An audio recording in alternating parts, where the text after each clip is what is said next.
All right, let's give this a shot here. This video lecture is for Mr. Brandon's AP European History class in Medway, Massachusetts. We'll be talking about the Crimean War a little bit today. Now, it's one of those events, the Crimean War, that's, I think, largely ignored in more traditional, world history classes, even some European history classes, but it really is considered an important turning point in the middle of the century, the 19th century, that is. And the war and the events surrounding the war certainly have current significance in 2015 regarding the region that is the Crimea. We'll be talking about some of those connections later on as well. But first, the setting. Where is the Crimea? What area are we talking about here? And please forgive any technical difficulties we might find here. There we go.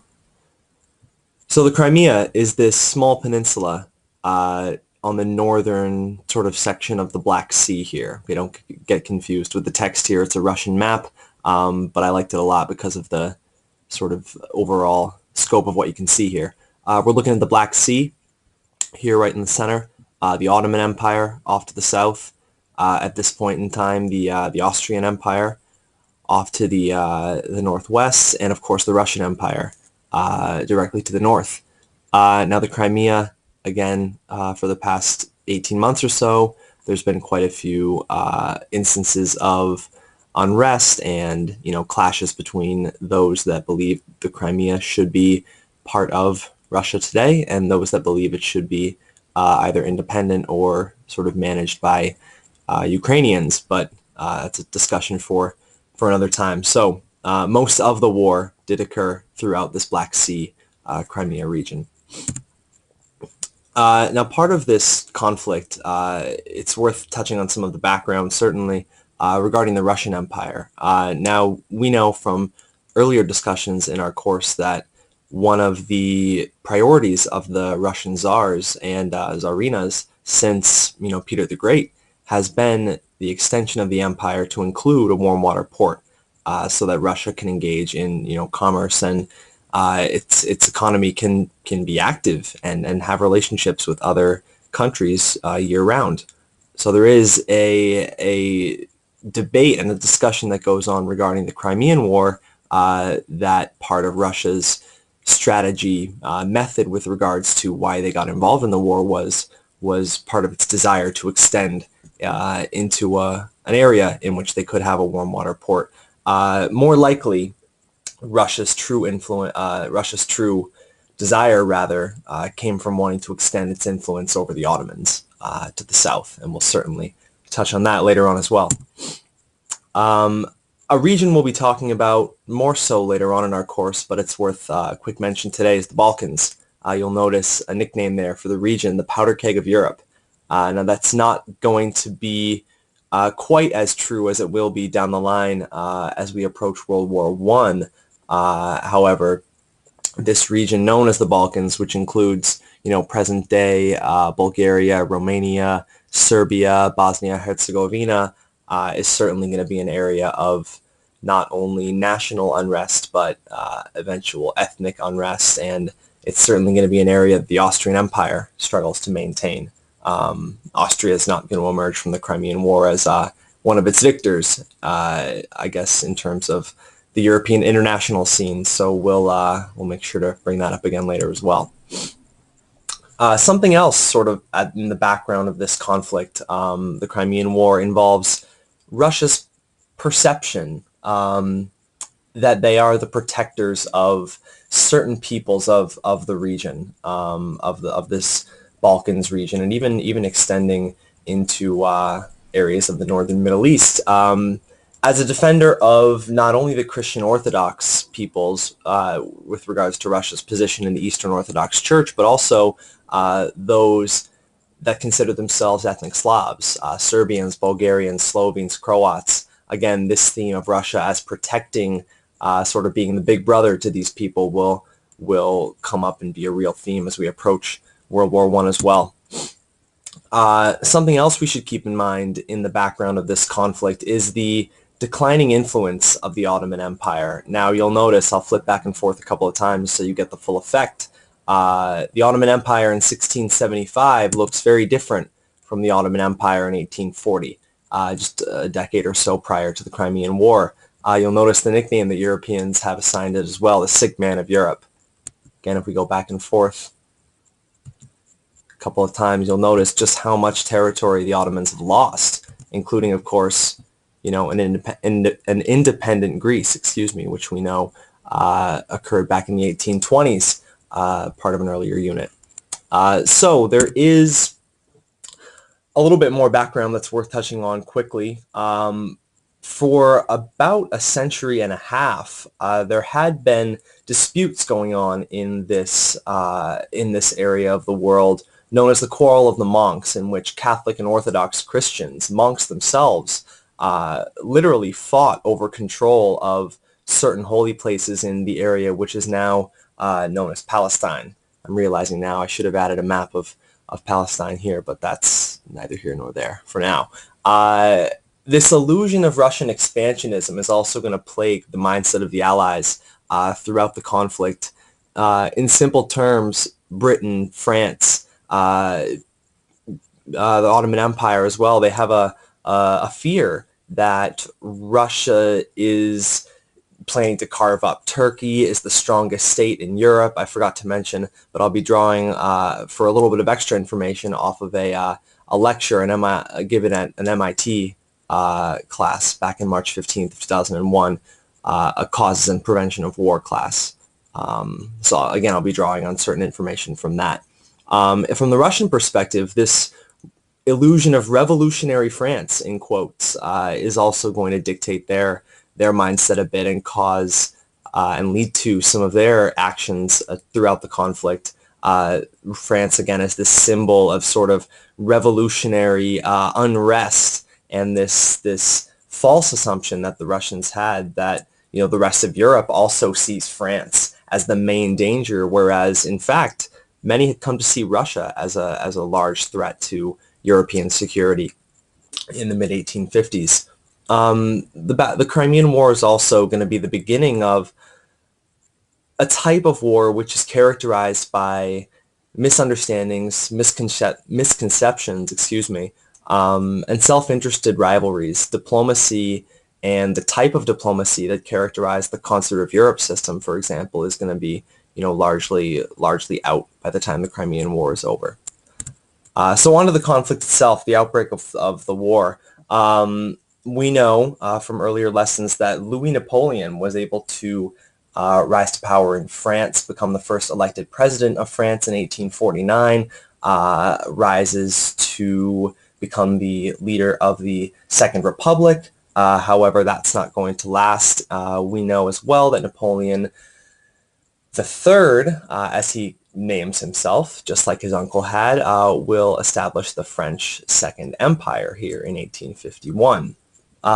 In an attempt by Napoleon III to gain the favor, you could say, of Roman Catholics both in France but also throughout Europe, he pressured the Ottomans and the Sultan in particular for specific and more direct control over these holy places in present-day Palestine in 1852, which is going to be, again, one of those catalysts that's going to lead Russia to think that it needs to become a little bit more aggressive, you could say, in its role in the region.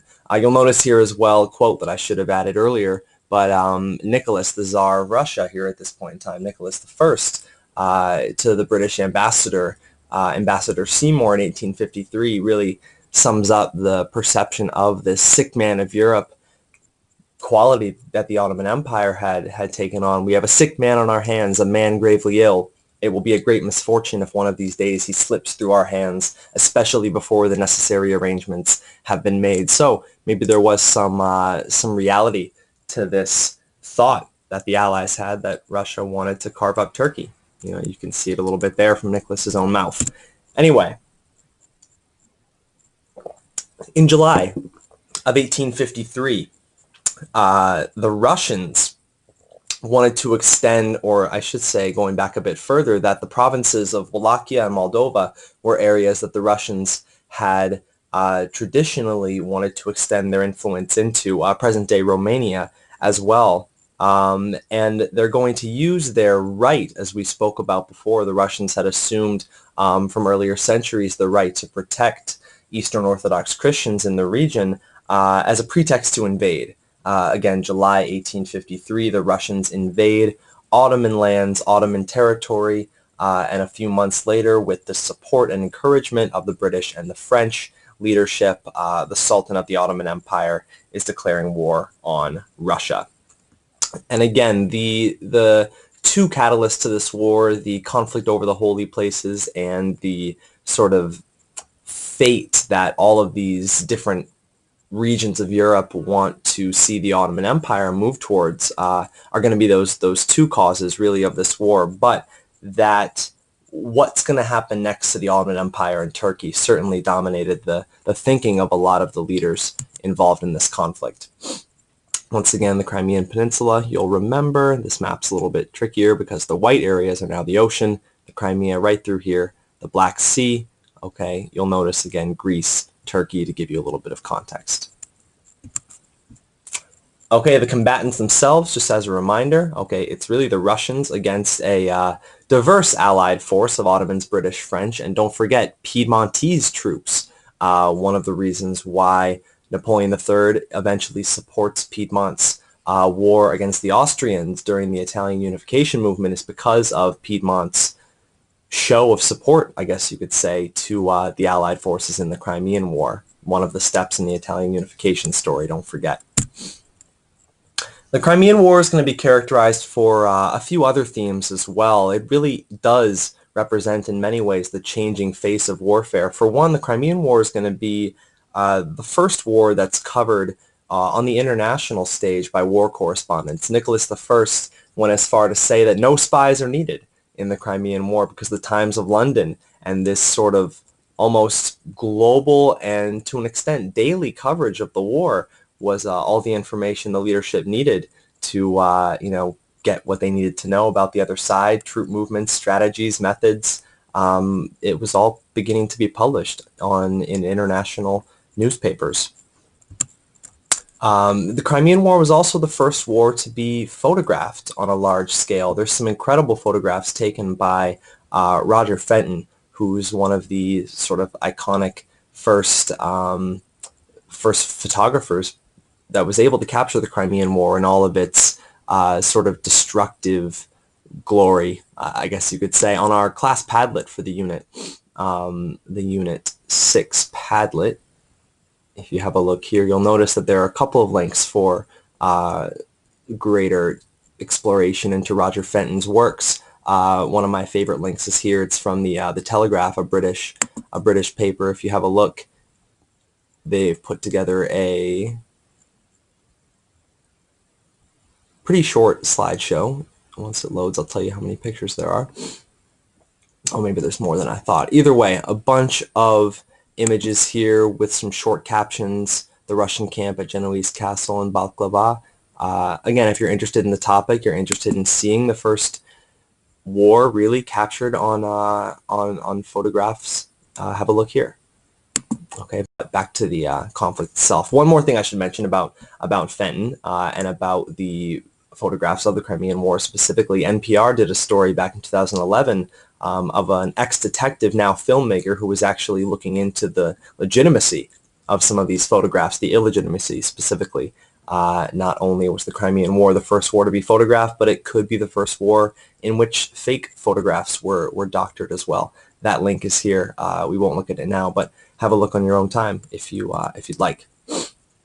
Something else the Crimean War sort of left behind in its legacy is what has become known as the Charge of the Light Brigade at the Battle of Balaclava in October of 1854. Long story short, a British light cavalry division was prematurely ordered to charge a Russian fortification. The Russians were in retreat, and light cavalry at this time during war would traditionally be the ones to chase down armies in retreat.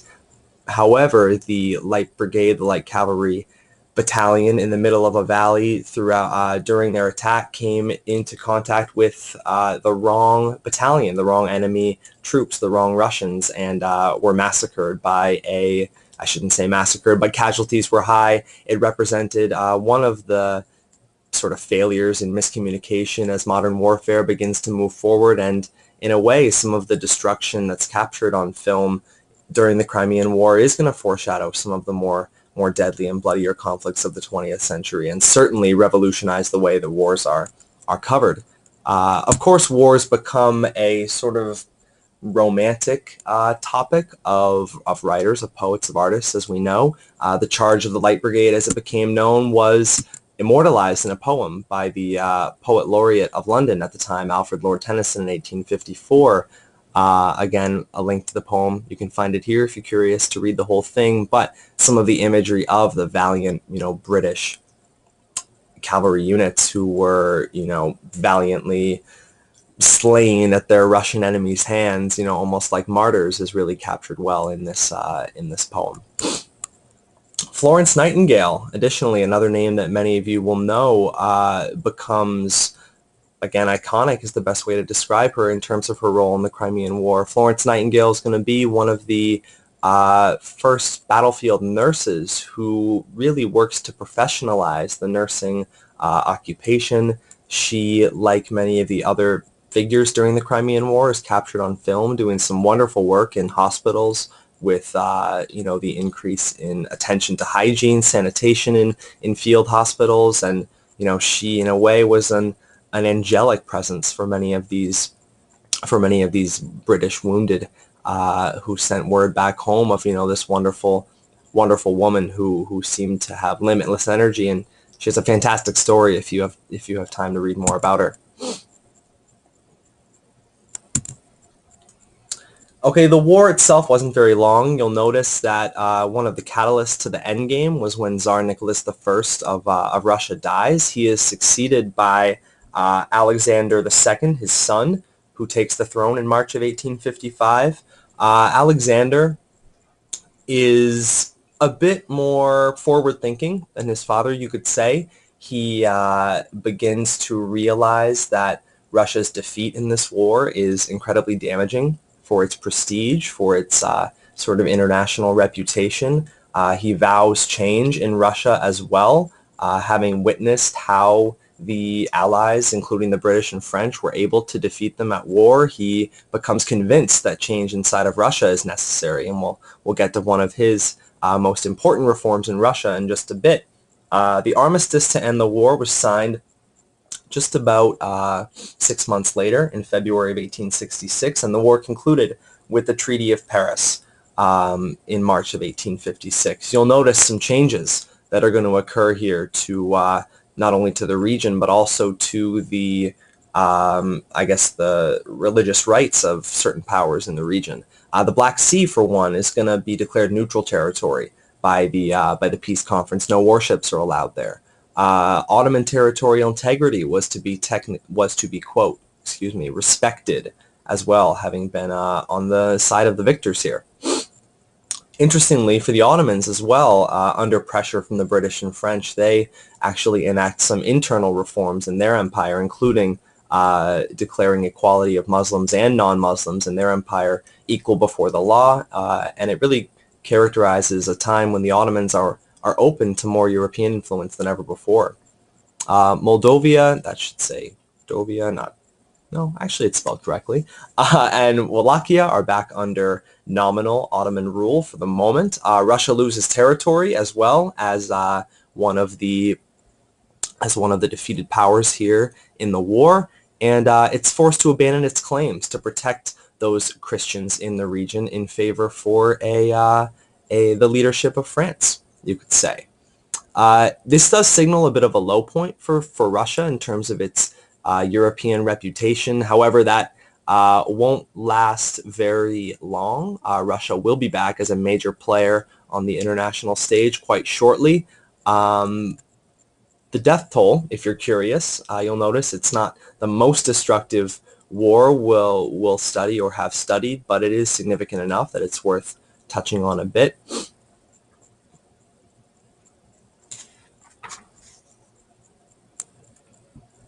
And finally, the major consequences of the war, okay, because this is, of course, what's really important.